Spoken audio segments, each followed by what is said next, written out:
Krishna. Ang istorya ni Bilba Mangala. Si Bilba Mangala ay galing sa isang mabuting pamilya. Sa isang pamilya ng mga devotee ni Krishna. Ngunit sa kanyang kabataan, ng teenager na siya ay napaibig sa isang prostitute sa napakagandang tagabigay ng aliw. Kaya lagi niya itong sinusundan. Talagang nabighani yung puso niya. Na kahit na bumabagyo, ay gusto pa rin niyang dalawin itong babae na ang pangalan ay Chintamani. Kahit na bumabagyo at rumaragasa ang tubig sa ilog, ay pinilit niya itong puntahan. Dadaan pa kasi sa ilog, tatawid ng ilog, bago makarating sa tahanan nila Chintamani. Kanya lumusong siya sa bagyo at lumangoy. Hanggang sa humawak siya sa inaakala niyang isang kahoy. Ngunit ito pala ay isang sawa. Kanya nagpumigla siya, agad-agad. Langoy na naman siya. Kumapit siya sa inaakala niya na isang malaking bato. Yung pala, ito ay isang bungo.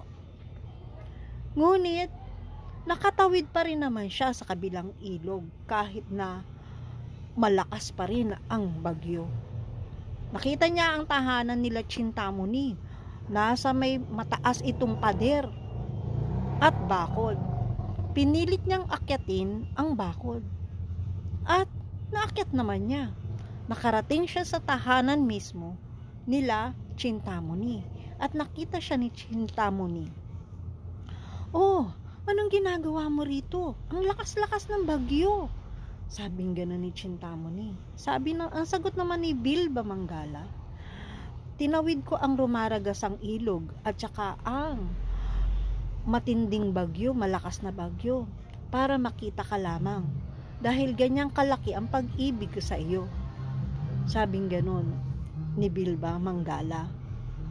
Ngunit ang sagot naman ni Chintamani, "Napakalalim naman ang iyong pag-ibig sa akin. Kung yung pag-ibig mo na yang ay tinutuon mo na lamang kay Krishna, ay magiging maligaya pa ang iyong buhay at puso.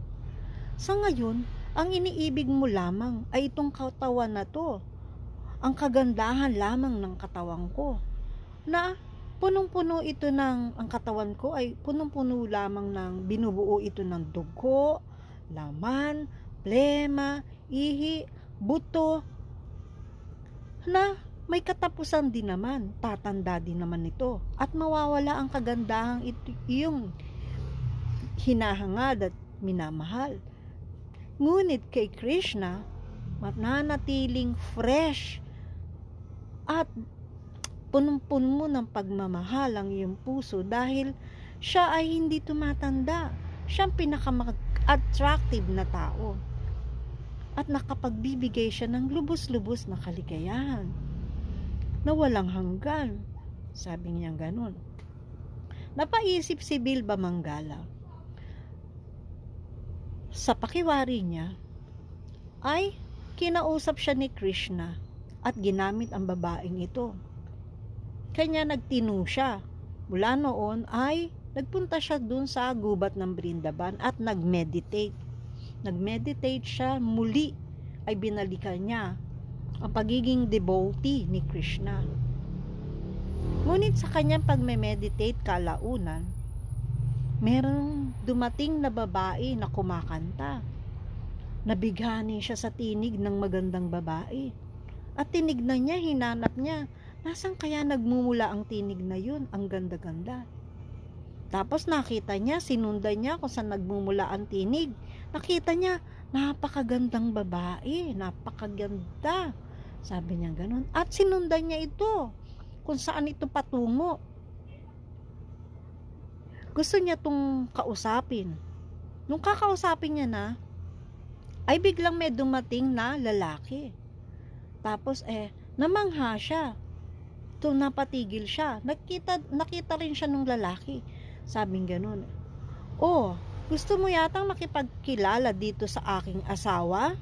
Sabing ganun nung lalaki. Tapos napahiya si Bilba Manggala na yun palang kanyang nabighani siya dun sa isang babae na may asawa na pala.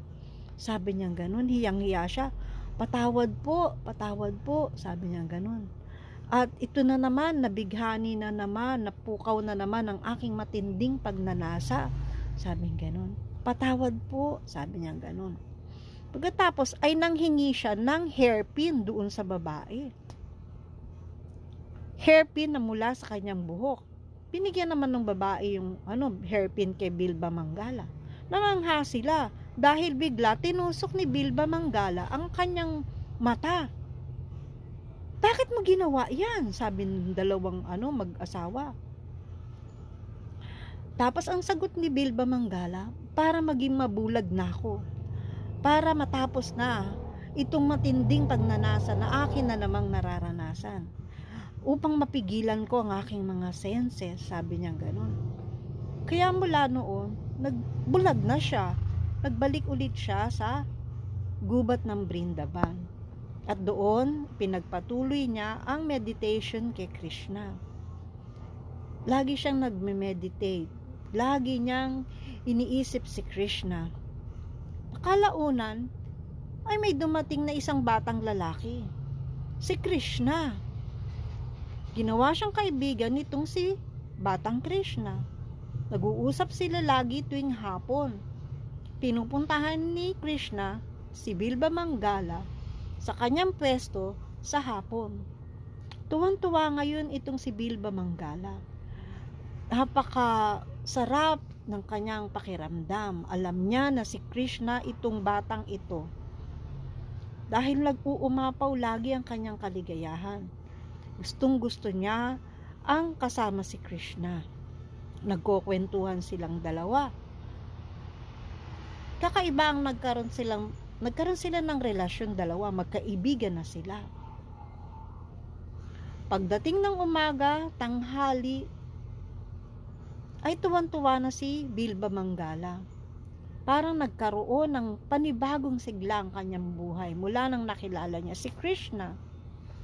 Ngunit isang araw, hindi na dumating si Krishna sa kanilang tagpuan ni Bilba Manggala.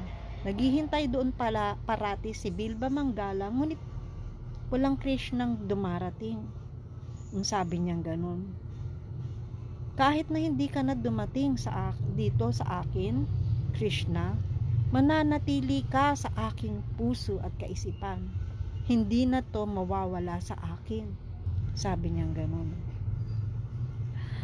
Ngunit lagi pa rin siya nagme-meditate kay Krishna at chine-cherish niya yung samahan nila ni Krishna. Lagi-lagi niya itong iniisip. Kanya sumasaya na rin siya. Ito yung tinatawag na loving separation. Paminsan si Krishna, talagang ginagawa niya sa atin yun. Ang magkaroon ng loving separation. Wala na siya sa atin.